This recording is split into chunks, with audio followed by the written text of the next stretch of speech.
Right now, there's a road through the dead centre of Australia where a single afternoon of rain can strand you for days. No phone signal, no help coming, and the supply trucks that keep entire towns alive crawl over gravel rough enough to shake a vehicle apart. For decades, the fix has been obvious. Pave it, turn this broken chain of dirt into one continuous sealed road, straight across the continent. And here's the strange part, it's cheap. Out here, sealing a kilometre of road can cost around $350,000. The same kilometre through a city, closer to $5 million.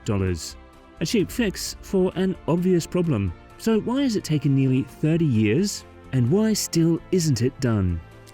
First, the road itself. It's been called Australia's longest shortcut, a single sealed highway 2,720 kilometres long, cutting straight through the heart of the continent from Laverton, a remote goldfields town in Western Australia, to Winton in outback Queensland, passing through the outback hub of Alice Springs and the Uluru-Kata-Tajuta National Park along the way. The name fits. It carves a far more direct line between the country's east and west than the coastal highways that force traffic the long way around. For most of the last 70 years, it's been little more than a dirt track. Now it's finally being sealed for good, and all told, it's a roughly $1.2 billion job. About $1 billion of that from the federal government, the rest from the 3 states and territory the road runs through. The aim is to have most of it sealed by 2032. And the same conditions that make this road dangerous to drive are exactly what make it brutal to build. The road trains that haul freight and cattle out here run up to 53.5 metres long, as many as 4 trailers hitched into one, among the longest trucks allowed anywhere on Earth. So the road has to be built wide and tough enough to take them. The surface bakes past 50 degrees Celsius, hot enough to soften ordinary road material. And when the rains do come, they don't trickle, they arrive all at once. But the hardest part of this road was never the desert. It was getting anyone to agree to build it at all. In 1997, the Shire president of Laverton, a man named Patrick Hill, stood up at a national local government conference and made a case nobody had successfully made before. Seal one continuous road straight through the centre of the continent, connecting communities that had never had a reliable route between them.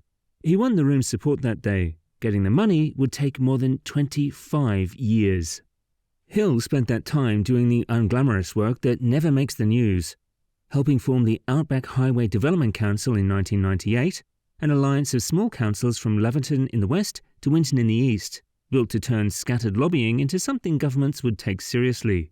And here's the answer to the question we opened with. It was never really the cost, and it was never the engineering. It was priority. Only a few thousand people live along this entire route, not enough votes to win the political fights that decide where road money goes. So the federal government didn't commit serious funding until 2013, starting with just $42 million. And then paid for the road the only way it ever got paid for, a stretch at a time, one budget at a time, while the dirt in between kept washing out. What kept the campaign going wasn't the engineering. It was the communities along the route with no other option when the road washed out. Families who couldn't get fresh food for weeks, medical transport that simply couldn't get through when it mattered. That's the story this video is building toward. But first, you need to understand what engineers were up against once the money finally arrived. The single biggest commitment came in 2022, a $678 million package to seal the worst of what was left. And once the money was finally real, engineers hit the problems the desert had been hiding all along. Start with the trucks. A road train that long needs a road wide enough to handle the swing of multiple trailers without crushing the unsealed edges every time a wheel drifts toward the shoulder. Then there's the heat. That same 50-degree surface temperature means the ground expands and contracts dramatically between blistering days and cold nights. Rigid concrete cracks under that kind of repeated stress, so engineers use flexible bitumen instead, a surface designed to bend slightly with the ground rather than fight it for decades. Underneath that surface, the sand itself is the problem. Loose desert sand has almost no structural strength. Step on it and it shifts. So crews mix it with cement or lime to turn it into something closer to soft rock, then lay a plastic mesh called geogrid beneath the surface to spread the weight of a loaded road train across a wider area, so it doesn't punch straight through into the soft ground below. And then there's the one thing this desert almost never gets, and absolutely cannot handle when it does. Out here, dry creek beds can sit empty for years and then fill with a wall of water in a single afternoon with almost no warning. You can't bridge every one of the hundreds of crossings along this route. There are far too many, across far too much distance for that to make financial sense. So instead, engineers built concrete causeways, low crossings designed to let floodwater flow straight over the top of the road rather than tear it apart. The road survives being submerged. It just can't be driven until the water drops, sometimes a day, sometimes longer. Progress looks different in each of the 3 states the road crosses. In Western Australia, crews are working through the Great Central Road toward the Northern Territory border, the single biggest unsealed stretch left. In the Northern Territory, key sections are being upgraded to a proper sealed standard for road train traffic, and in Queensland, only a short stretch of dirt now remains. All told, well over half the route is now sealed, but as of 2026, roughly 1,160 kilometres of it is still red dirt. There's one detail almost nobody expects.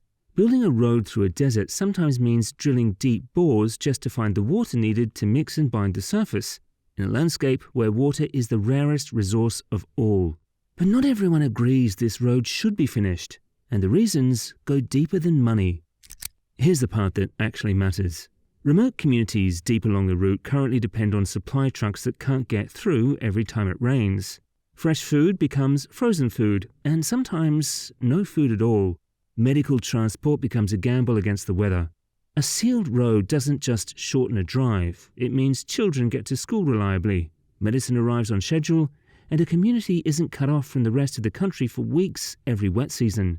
Improving access to health and services for remote and Indigenous communities is one of the explicit reasons governments give for funding it at all.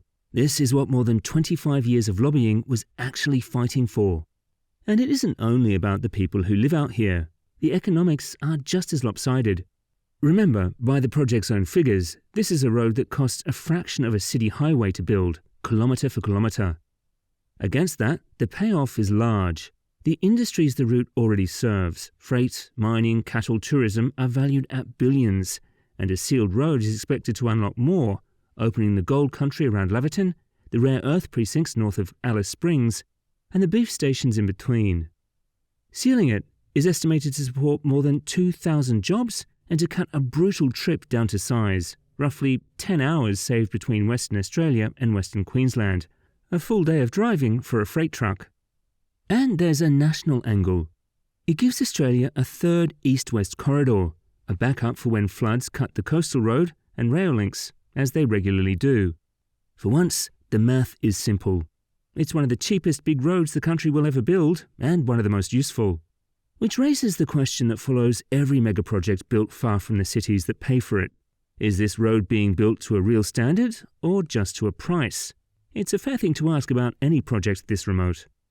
Oversight is harder when inspectors have to drive days to reach a worksite. Supply chains are longer, and there are fewer eyes on the work. The honest answer is that this kind of scrutiny is exactly what should be happening.